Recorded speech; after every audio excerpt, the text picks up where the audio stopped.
British Advanced Pain Clinic, Noppimayam Surgery Duram. For appointments 9155 15563.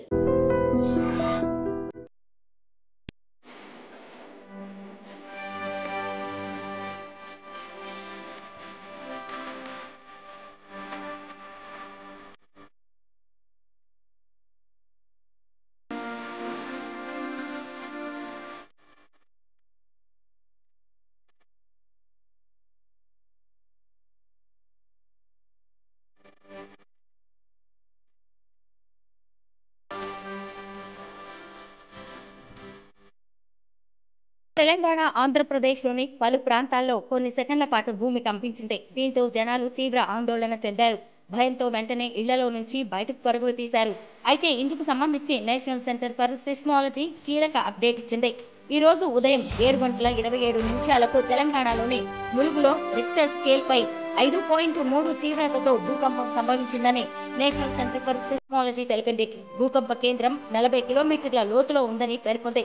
ఈ ప్రభావంతోనే తెలుగు రాష్ట్రాల్లో పలు చోట్ల బుధవారం స్వల్ప భూ ప్రకంపనలు చోటు చేసుకున్నాయి. తెలంగాణలోని వరంగల్, మహబూబాబాద్, నర్సంపేట, మణుగూరు, భద్రాచలం, చెర్ల, కొత్తగూడెం, హుజూరాబాద్ తదితర ప్రాంతాల్లో స్వల్ప భూ ప్రకంపనలు చోటు చేసుకున్నాయి. రంగారెడ్డి, హైదరాబాద్ జిల్లాల్లో కూడా భూ స్వల్ప ప్రకంపనలు చోటు చేసుకున్నాయి.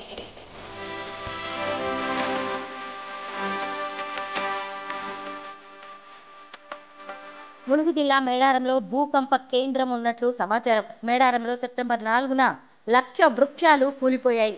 సరిగ్గా 4 నెలల తర్వాత ఇప్పుడు అదే ప్రాంతంలో భూకంపం వచ్చినట్టు తెలుస్తోంది. మంచిర్యాల, కొమరం భీం జిల్లాల్లోని పలు ప్రాంతాల్లో అతి స్వల్పంగా భూమి కంపించింది.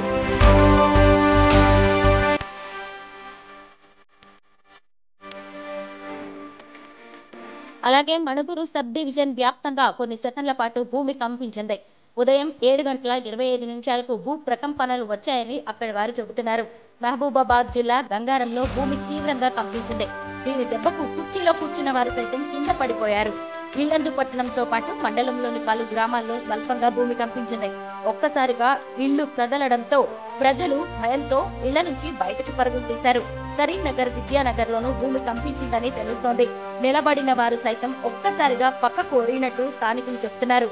పెద్దపల్లి జిల్లా గోదావరి ఖని, సుల్తానాబాద్, కరీంనగర్, హుజూరాబాద్లో సైతం స్వల్పంగా భూ ప్రకంపనలు వచ్చాయి.